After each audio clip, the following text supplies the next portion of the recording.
I think these 8 paradoxes are what new leaders need to think about. These aren't styles, they're not characteristics, they're not traits. You don't memorize them and then never figure out what to do. So the first one is that uncommon leaders balance both confidence and humility. Well, what does that mean? It means that I have a strong view and vision. Part of my job as a C-suite is to think about the future, create a vision that's compelling. Welcome to the Manage Self, Lead Others Leadership podcast with Nina Sunday for experienced and aspiring people managers. This show will help you explore ways to become a more intentional leader. Each episode, host Nina Sunday speaks with some of the brightest business minds on the planet who share a passion to elevate and transform team culture. Workplace culture hides in plain sight. Is yours flourishing? Join the movement to make your workplace a better place to work.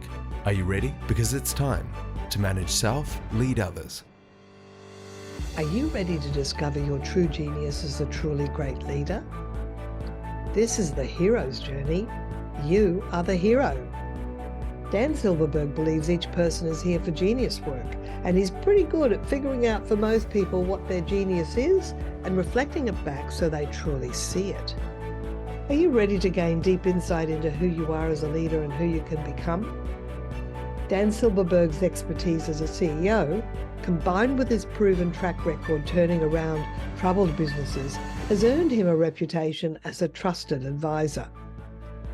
Along with a master's degree in leadership and coaching, Dan is an expert at facilitating top performers to become the next best version of themselves. I am excited to invite Dan Silberberg to Manage Self, Lead Others podcast for this, our 100th episode and part 2 of Dan's 6-part deep dive bonus series. Today's theme is the 8 paradoxes of uncommon leadership. Welcome back, Dan Silberberg, for the next episode in the Leader Operating System. Awesome. Well, again, it's great to be back with you, Nina. So on this version, last time we talked about paradigms, and we talked about a default paradigm and moving to this new paradigm so that we are aligned with our values, our beliefs, our choices, our actions, strategies, and what we manifest. So one of the things that I think is really important for leaders as we do this internal work is to understand the paradox of success. And so what do I mean by that? Well, there are these opposites that appear initially to be conflicting, but upon further and deeper examination, they actually make sense. So one of the things that happens, at least in my experience with people who are continually growing and moving up, the friends that they had here may not stay with them as they continue to move.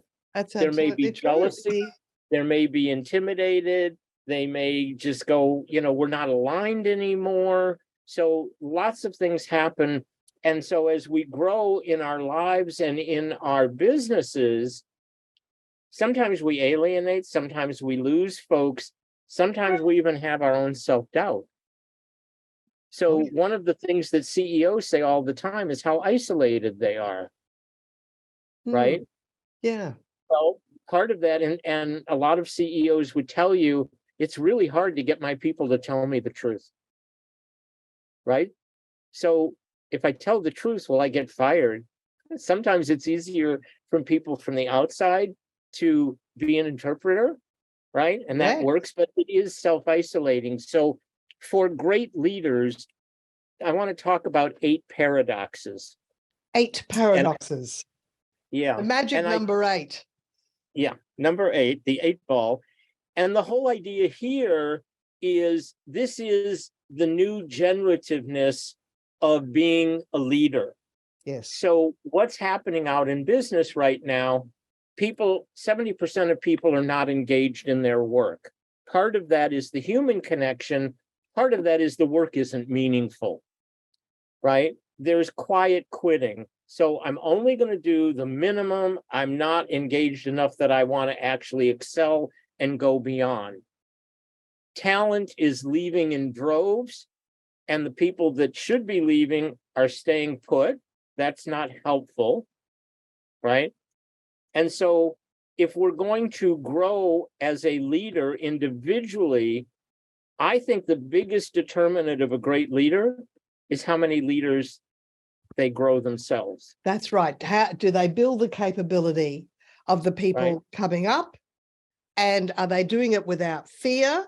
Because if a leader has fear that someone else is going to take over their job, they're not going to do their job, which is to build capability. It's either a virtuous circle or a vicious circle. Right. And if you as a leader aren't growing yourself and others, your people are growing themselves. They outgrow you and they leave. Right. So a CEO will go, I'm not sure if I want to do this program, Dan, because I'm not sure if I could even do it. I would be worried if you didn't have that fear, but it's what's going to make you vulnerable, human, approachable, and deeply connected. So this is why doing it as teams is a great idea. And that's why CEO roundtables are so popular, because they're not talking, they're able to share in a neutral environment. And that's exactly what you're creating, the equivalent of a CEO roundtable. Is that right? Because you get people to work in groups.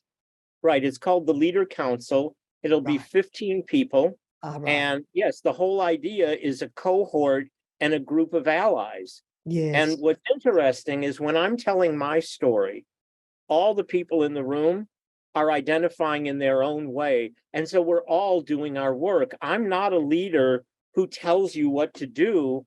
I'm a leader who actually is facilitating, reflecting, and engaging.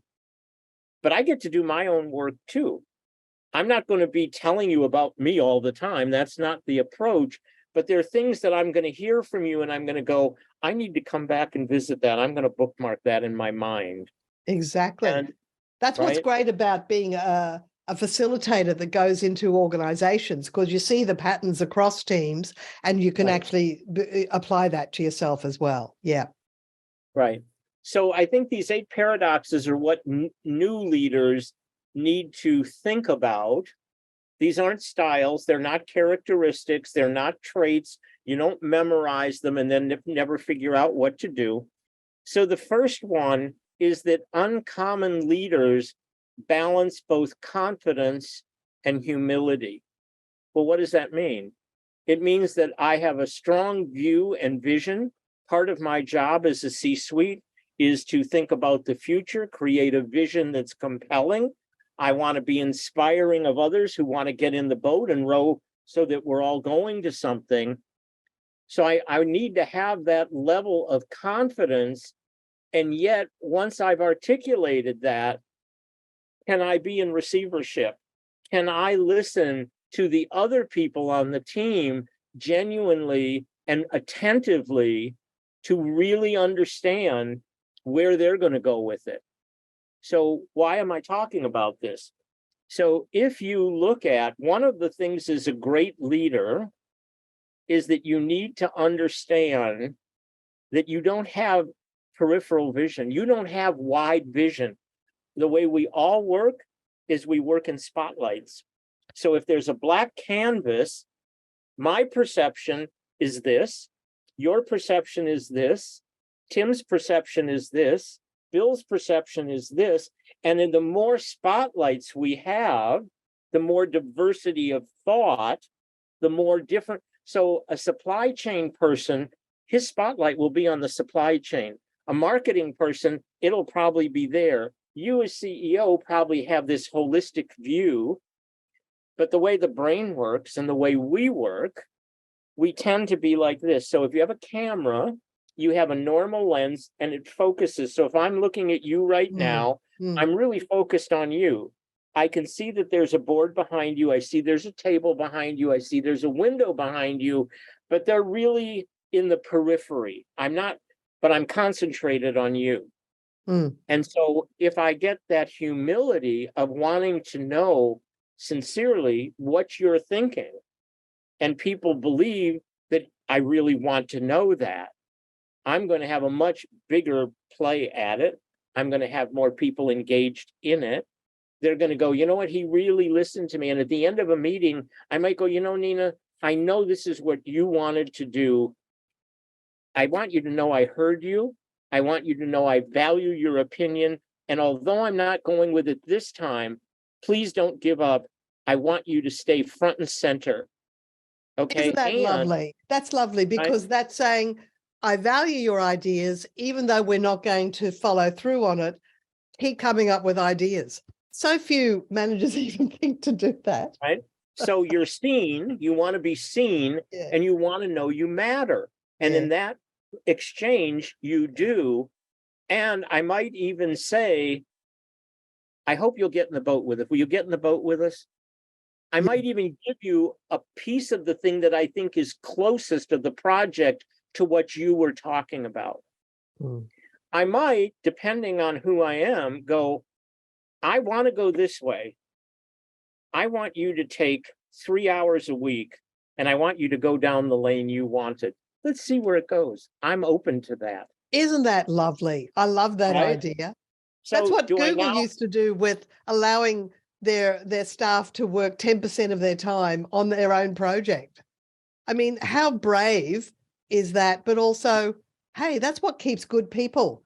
Entrepreneurs stay employed in an organization that values their entrepreneurial spirit. Yeah, exactly. Mm. But now I've got an ally. Yes. So when you look at a company, there's a lot of this. I'm pushing, you're pushing, and we're staying the same. Yeah. Mm. Now imagine there's a table. My hand's on the table. We're not like this. My hand's on the table flat. Your hand is on top of mine. And now I say, Nina, let's move the table. And the table starts going forward together. That's the difference. That's a lovely metaphor. Yeah. So the more I can get this in my organization than this, the better I'm going to do. So, and then I kind of alluded to it, but the second paradox is that I have this vision, but that I know I have blind spots.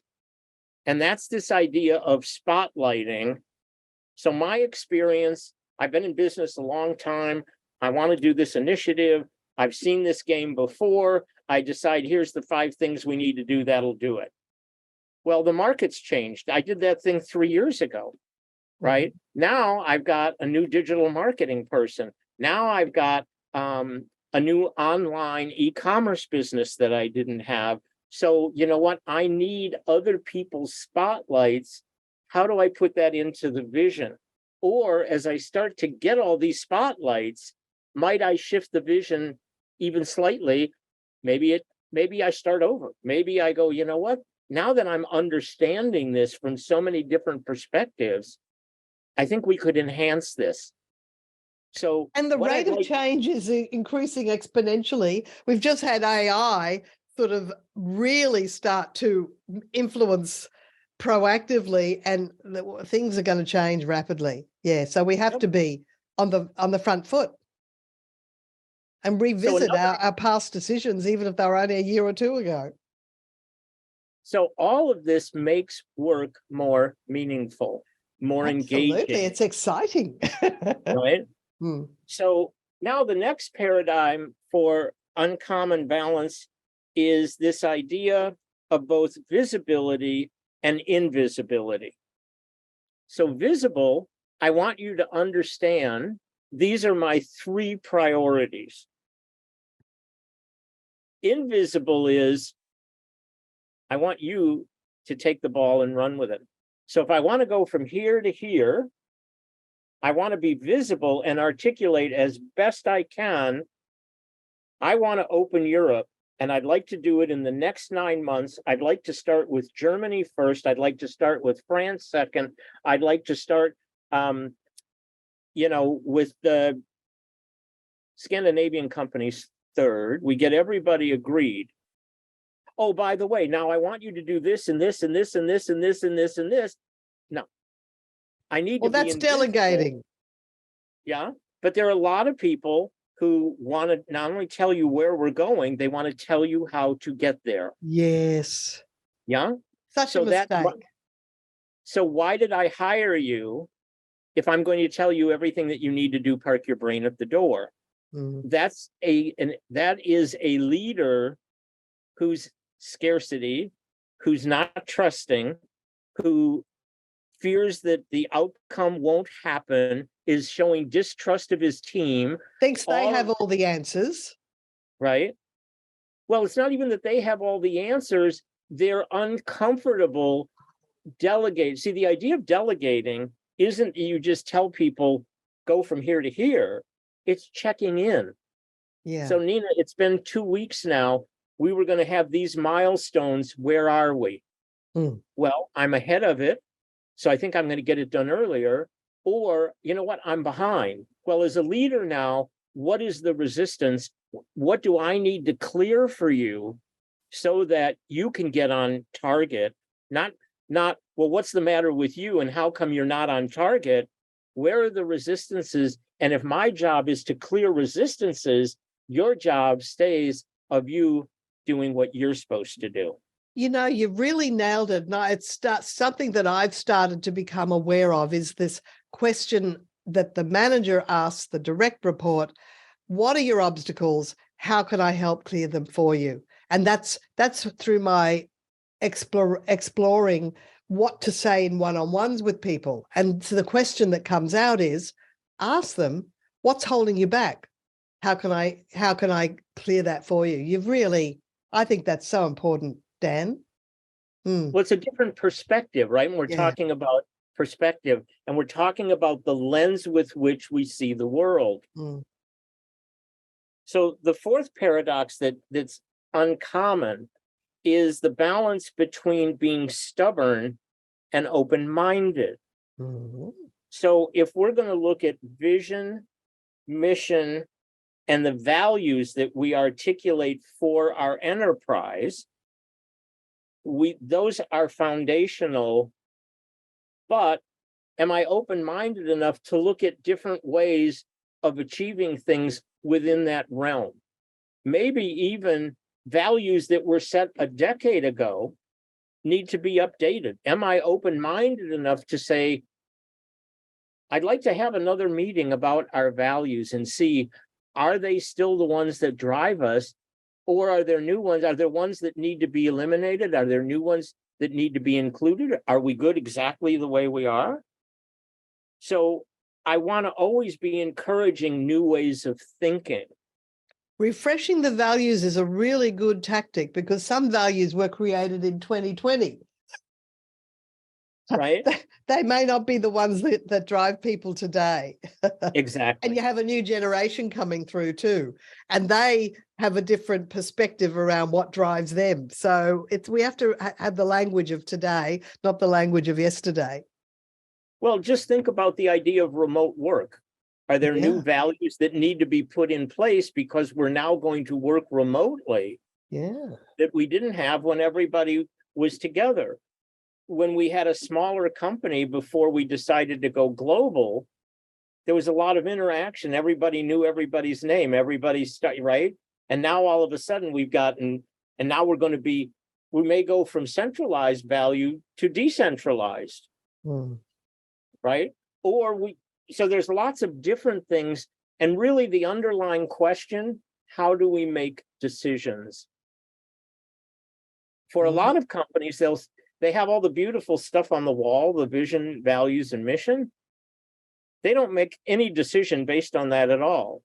It's not on the written that decisions are made. It's on the implicit understanding based on the leaders.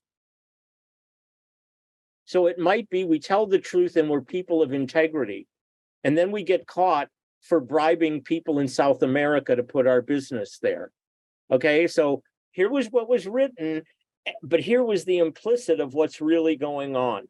When we look at the Enrons of the world and some of the different FTX, right, the different Sam Blank-Friedman, and they had good values verbally, they just forgot them.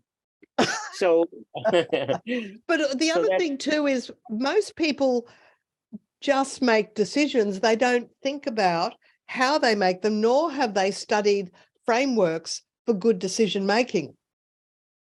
Which can make all the difference. Like to think about how you think is a meta skill. So it's Mhm, metacognition. And mhm. so if people are being unintentional with, they just, oh, it's just my gut. See, I have this saying, which is always look for the second right answer, because often the first answer isn't necessarily the best one. It's just the first that came to you. Mhm. Mm. Well, and my feeling is your answer is your perception. Mine might be different. I Yeah. was a challenger in business. I would look at the consensus thinking and go, I know there's a better way. I know there's a shortcut. I don't know what it is necessarily, but I created those questions, and those questions created new operations and new ways of thinking, and turned out to exponentially grow results within the business, Yeah. Because right? you're in your background, you are a turnaround expert, Yeah, well, turnaround specialist. I'm a challenger. There are enough people in the industry with consensus, Yes. right? Mm. So if all you're doing is changing the chairs on the Titanic, when companies say, you don't know anything about my business, you're lucky, because everybody else knows about your business, but I've been in 20 different businesses. And so the dots that I connect, my perception, my blind spot is very different. Yeah. Now, at the end of the day, there's a lot about business that runs the same. There are specific industry things, but you know what? A smart person can learn that. But innovative thinking, understanding how to build highly effective teams, that's not industry specific, that's personal. So Mm. I think we need to open our, if you're not bringing in the voice of tech people today with AI, they could be right now the most important people in your company. They may not be the most important people to make a sale to a customer, but how you structure your company now for competitive advantage with this new technology. I don't want to go talk to a marketing person, you know, who's used to, sending out cold email. That's not going to work. So we want to open up that again to be stubborn, but to be open-minded. Yeah. Mm. Very Right. good. So if you go to the fifth paradigm, Yes. the uncommon leader balances both the deeply personal and the inherently collective. So what do I mean by that? A good CEO knows his values, the vision, knows where he wants to take the enterprise. But one of the big disconnects is if their value system is here and the collective value system is here, that's what creates friction, and it doesn't move the train aligned. And Right. so we can't go as fast, right?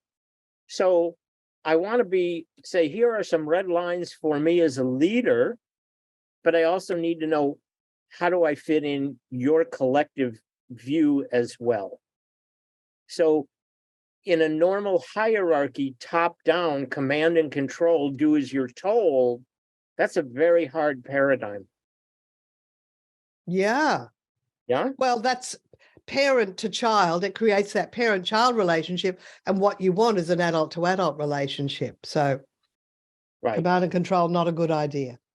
So in another session, we can talk about hierarchy and why I believe that's an extinct model. Okay. Noted. But So, we're at number 5, but there's 3 more to go. so number 6, the uncommon leader balance is to be both teacher and also continuous learner. So Oh, as I say, yes. even in my own work with my counsels, right, I am constantly teaching and constantly reflecting and constantly challenging, and at the same time I'm continuously learning from everybody I interact with. Mm-hmm. Gee, I thought this was it, but you just brought up this idea, and that's just fantastic, Mm-hmm. right? And so if I'm just stuck, again, my people will learn. So we learn about things that, people are talking about in leadership. They want empathy, they want resilience, they want agility, they want self-awareness, they want mindfulness, they want whatever the flavor of the month is, right? Well, how do I take those? Just like I talked to you about empathy, but empathy without perception intelligence isn't empathy at its highest. Every one of those things about being mindful has spokes. That's nice to put in the center of the wheel, but what are all the spokes that come off of it? And if I'm not continuously learning and upgrading my own skill, again, either my people will outgrow me, or I'm going to be less effective because I'm not driving that continuous learning, not only for myself internally, but am I learning about my industry, the trends? So talking about AI now, it's new for all of us. Yeah. So I've got to have everybody in my company who's got a role concentrating on AI. I need you to spend 2 hours a week learning about AI and bringing back that knowledge. Well, because it's not quite like Google. You do have to prime it, and there's a technique for actually getting the best out of AI. And I've attended webinars on it, and it's very, very interesting. We're all learning together, and AI is learning itself. It's getting better and better. Right. But AI it's a superpower. But AI goes beyond generative chat. AI can be in statistics. AI can be in numbers, looking at and how do we frame insight, right? So big data, all of those things, these new technologies are emerging, and the companies who outperform are the ones who figure out the technology, the processes, how to integrate it through the organization, having the people adopt it, right? There's a big thing that has to happen there. So if you're not a very good leader and people are in resistance to you, you're going to fall behind. So again, this idea that we want you to be a great leader. Yeah. Got it. All right, number 7, uncommon leaders are going to balance both high standard with grace and forgiveness. So we wanted to do this project, Nina. It meant a lot to us. We fell short. However, we learned a lot. And we're not going to, and we may decide that we're going to go off on a different way or a different thing, but this removes this fear-based idea, if I make a mistake, I'm out, to there's an understanding that taking risk, that trying to innovate, challenging new ideation, not to destroy the company, those things are valuable. Because if we're going to be above average, we're only going to do it if we go past our comfort zone. And we're going to make mistakes. Now, again, let's make sure we're not collapsing the business, right? Oh, yeah. But risk mitigation and intelligent experimentation, that's critical for us to move beyond our peers. And then finally, the last uncommon balance for great leaders is balancing timely and timeless. So our core identity, what the brand stands for, like Coca-Cola, thirst quenching, Nike, performance, Volvo, safety, BMW, the great driving, the ultimate driving machine. That is something that is absolutely timeless and core to brand. Timely now is new innovation. Timely now could be EV cars for car dealers, right? But they're still timeless they're in the automotive business. So we need to have a balance of those 8 kinds of things where we're functioning better. We've got our processes down. People are aligned with the vision, mission, and values. Got it. That really rounds all the other 7, rounds it up, and gives it a foundation. That's wonderful. Well, this is our next episode. can you tell us ahead of time what the next episode after this is going to be about before we take a break? Yeah. So the next episode that I want to talk about is the hero's journey, because I think this is something that captures everyone's imagination. And I think it's a wonderful metaphor for the deep work and the journey that we all are going on together.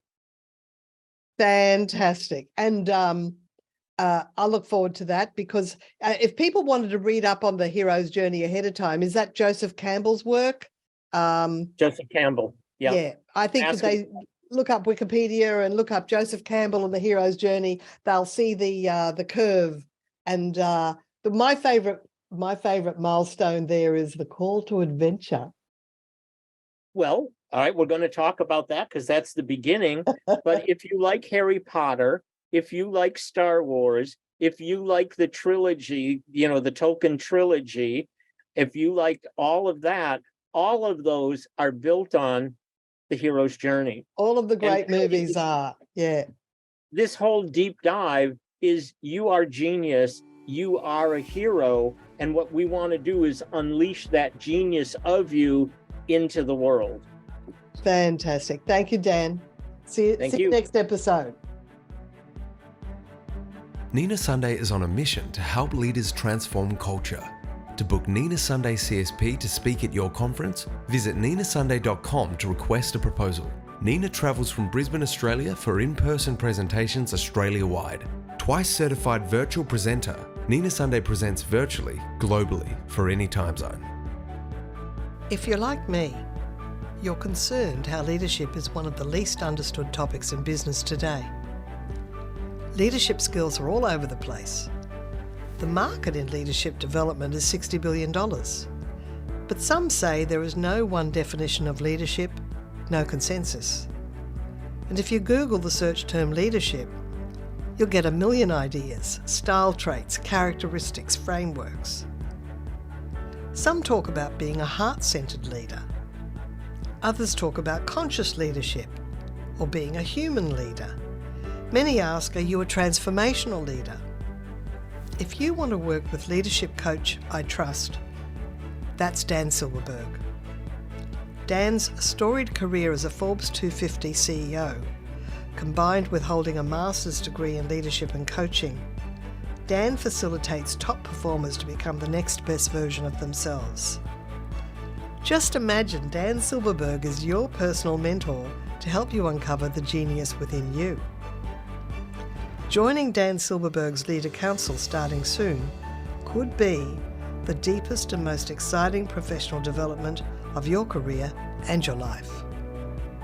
He can show you how to uncover your true genius, your gifts, and how to manifest them into the world. All it takes to get started is a free conversation with Dan. Message Dan Silberberg via LinkedIn, mention my name, Nina Sunday, to unlock the listener discount. Your journey to becoming a collaborative, high-performance leader begins with Dan's Leader Council.